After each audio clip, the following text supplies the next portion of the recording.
Welcome to Feed Your Lion. I'm Dr. L.I.O.N, and I'm here to aid you in the mastery of total health, spiritual, mental, emotional, physical, and financial. So prepare to have your wellness tank filled up with this podcast. Hi, everybody. I'm here with Dianne. She is a dance instructor, and we actually just finished up our dance routine. Me and my wife, she's teaching us how to dance. It's a sad task for her, I'm sure, but we're having a lot of fun. So anyways, I wanted her to come on and talk to you guys today about some of the benefits of dancing and what all you can gain from having a little dance in your life. So tell them a little bit about your background, like how you got into dancing, your experience, you know. Sure. Well, I'll tell you why I got into dancing was empty nest syndrome. My three sons were now out of home, off to college, getting married. And so I found myself needing something to do. So what do I love doing? I like dancing, you know. Who doesn't like a little music and dancing? So I enrolled in some studios in Columbus, started training, and the next thing I know, I'm doing competitions and traveling and getting to see a lot of sights and meeting a lot of people. When I first got started, different ones in the business was telling me, you know, you're too old. You got to start this when you're a teenager, if not before. You know, you're in your 30s. It's, you know, not going to be feasible for you in your age. But it happened, and you can make anything you want to if you put it into it. Don't let anybody discourage you from reaching your goal, and it's been a blast. So after that, when I got older and competitions got harder and grandkids started coming, so I went to Lexington, moved there for a while, and took my certification there so I could start being a teacher and instructor. So that keeps me at home, and I can teach dance to anyone getting married or class reunions, anything. You know, so you were in your 30s when you started? Yeah, my early 30s. Okay, all right. And you didn't do any like professional dancing before that? Not before that. I danced in school, had a dance team in high school, always loved dancing. Gotcha. But, yeah.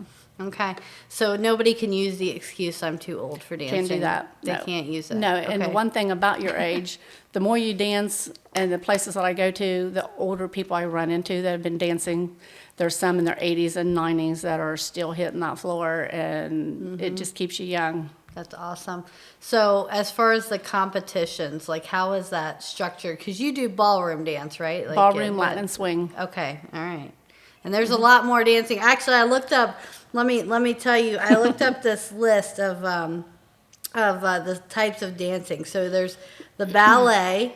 There's ballroom, which you do a lot of. That's what you're teaching us right now. We're starting with. You're doing Latin, actually. Well, we're starting with Latin. That's right. I'm married to a Puerto Rican. We got to start Latin. All right. So belly dancing.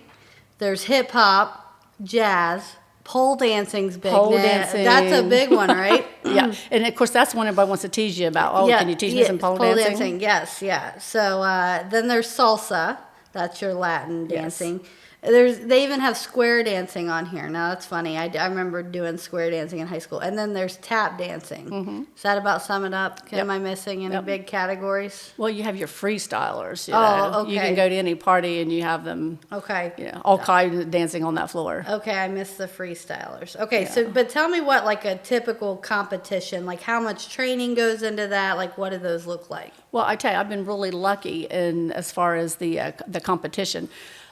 Usually the person that is competing, they find their dance partner, you know, who specializes in, say if it's tango that they're competing in, and you find a tango dancer, and then you have to pay all their way. You have to buy their costumes and pay for all the training and their transportation.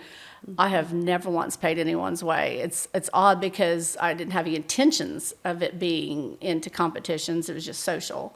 But the phone would ring, hey, my partner just sprained her ankle in practice. I need someone to step in. Can you do it? And that's the way it took off.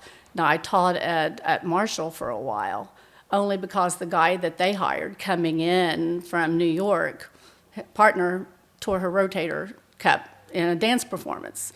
So he Googles this area, my name comes up, he calls and says, hey, I need a partner to teach.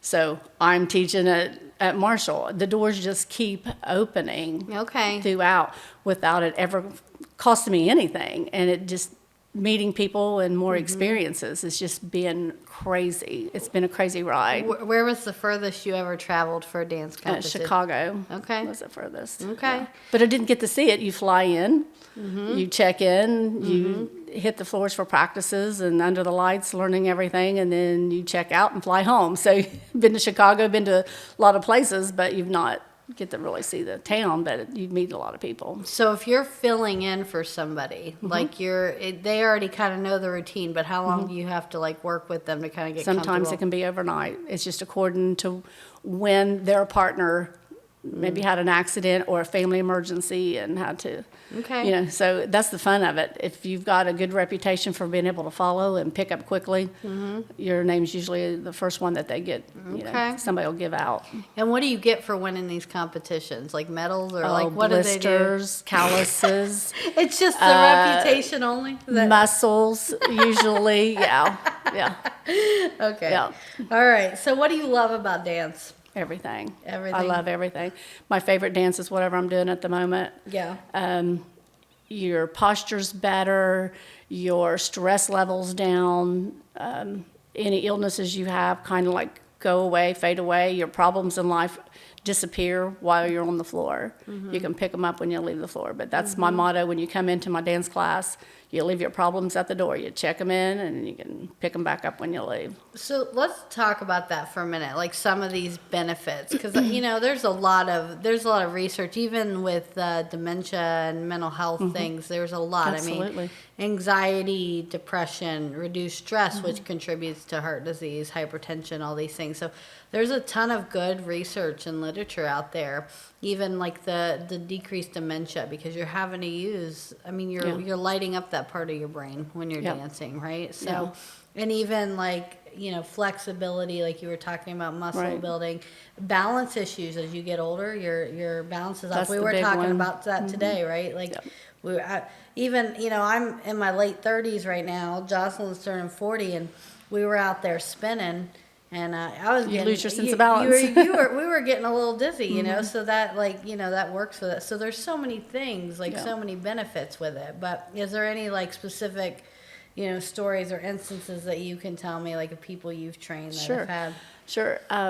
My last dance class I was having, which was at L.I.O.N here, and at one point we were all laughing. It was like my dance class was a rehab class.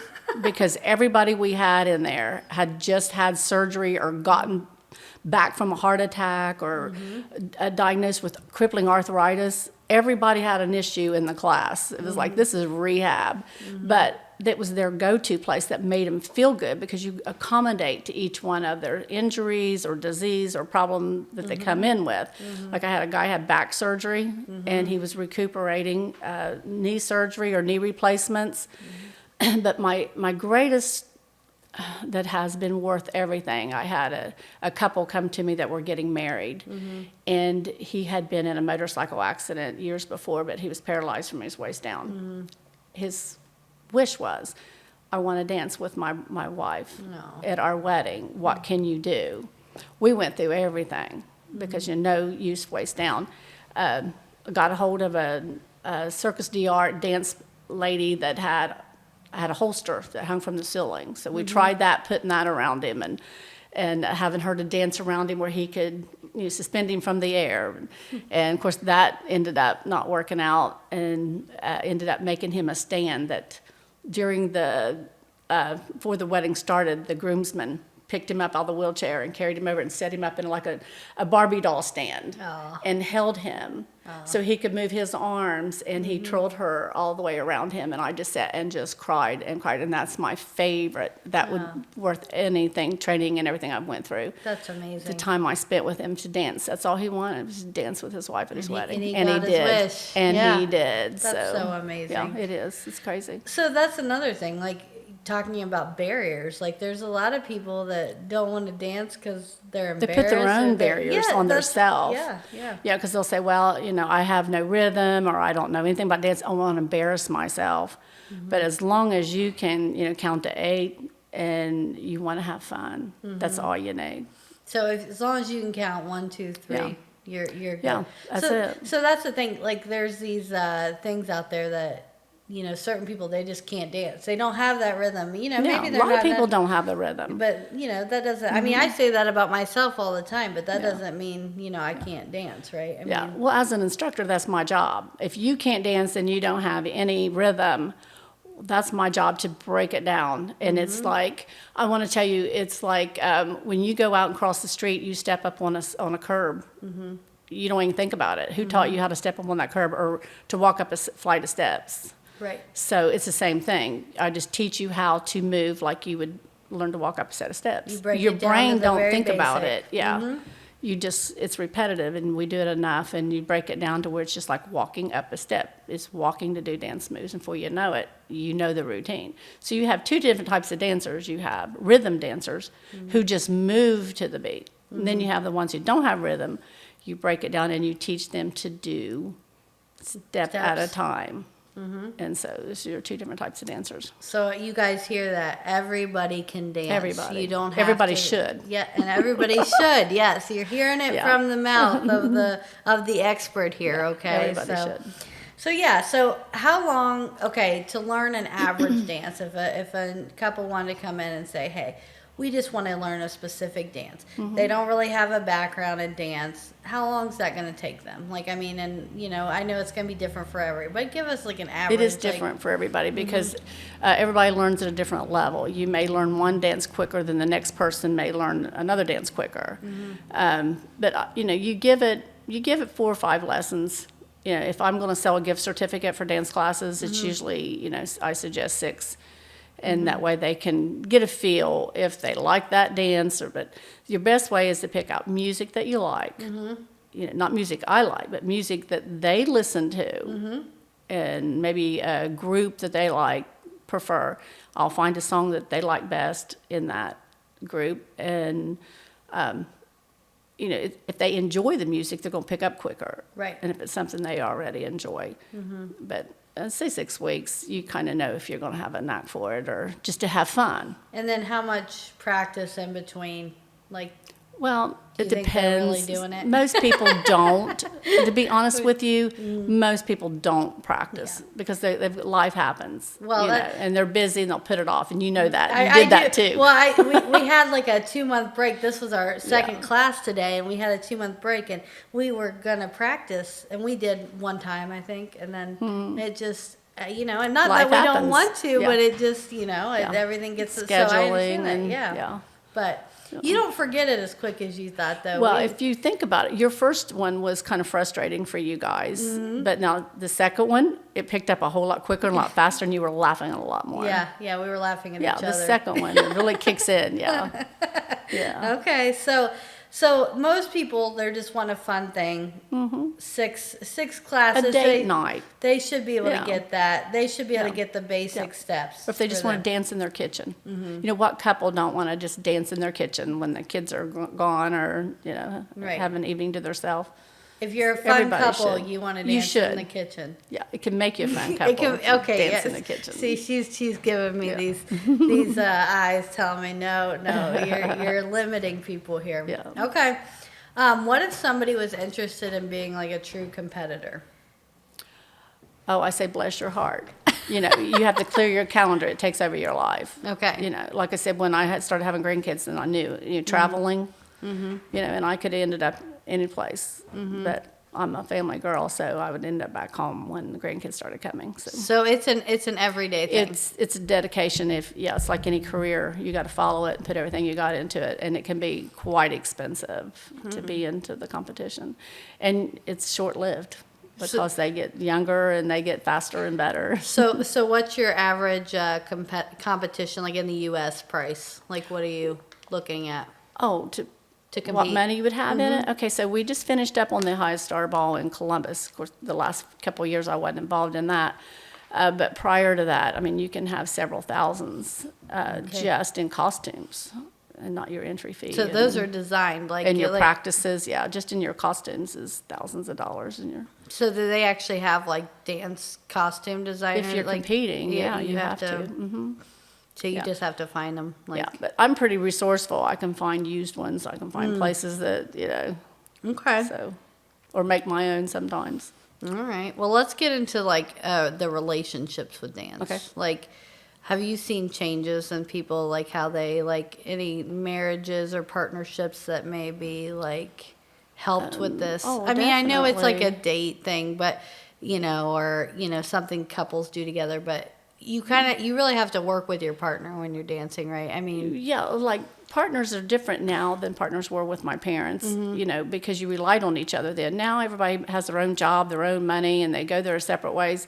So there's not much of a team, I don't think, in partners anymore, teamwork. And that's one thing about dancing. It makes you come back to being a team and work together. And when you think you know your partner, but when you can't speak to them and you've got to learn through movement and learn through their eyes when they're going to move or a certain move they're going to do that you got to follow, you learn your partner at a whole different level, and it becomes a new relationship, and you just see them laughing more together and enjoying each other's company, and then not really sweating the small stuff anymore. Right, You kind right. of let that stuff go easier when you're enjoying each other.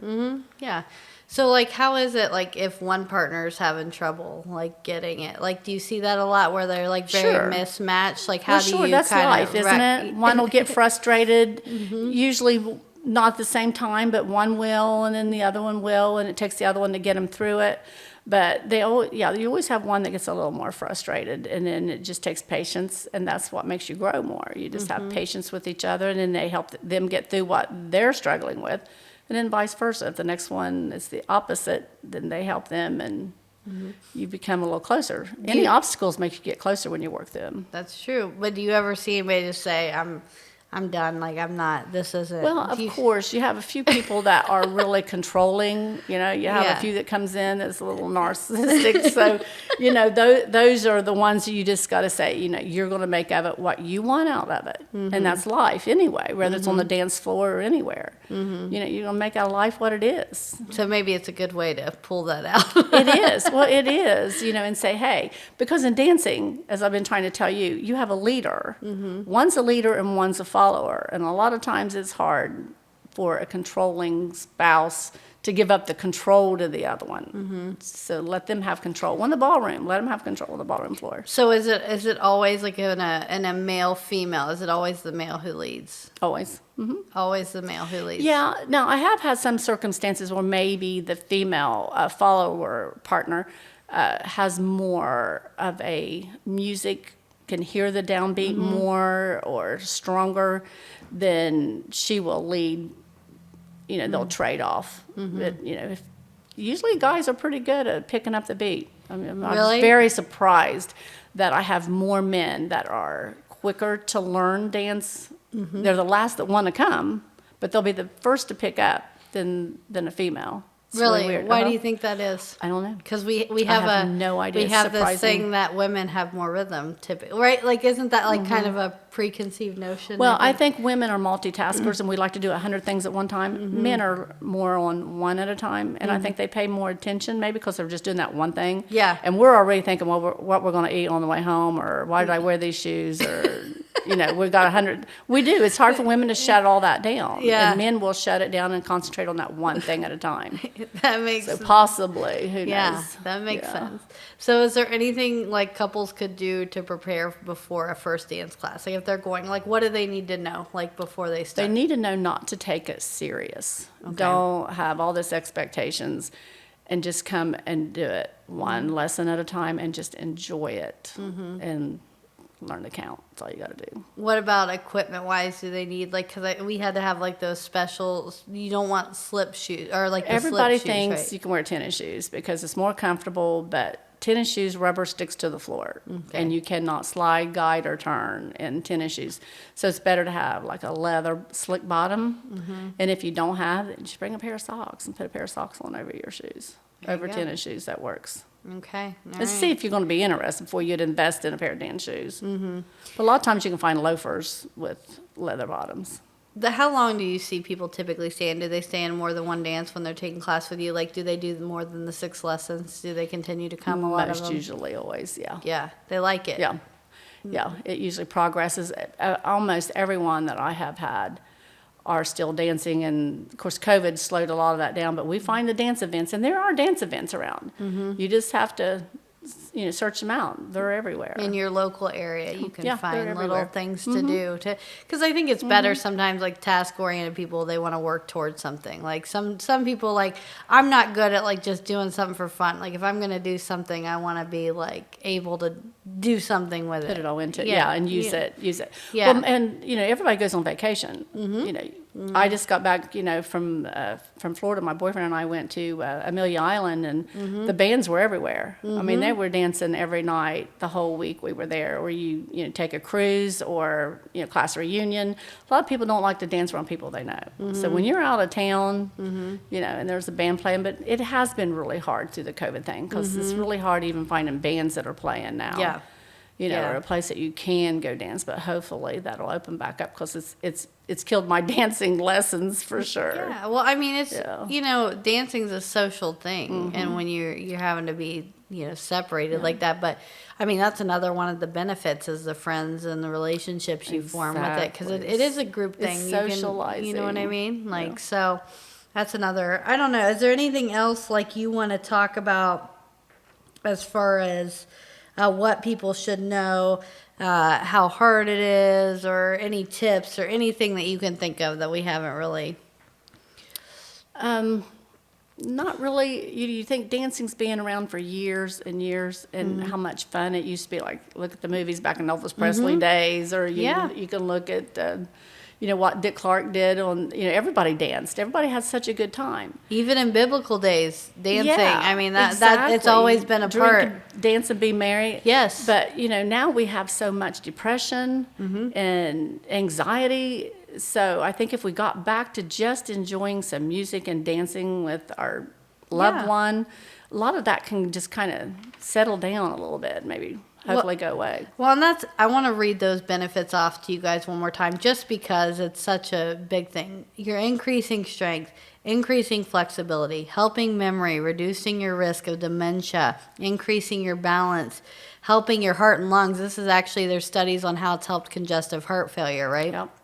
You're decreasing anxiety, you're decreasing depression, you're decreasing stress. It's helping you lose weight, get more fit. And then again, the social activity, the increase in confidence. So there's so many benefits. So I agree. I think people should be dancing more. And smile. It makes you smile. It makes you smile. Well, I really appreciate you. Tell everybody where they can find you.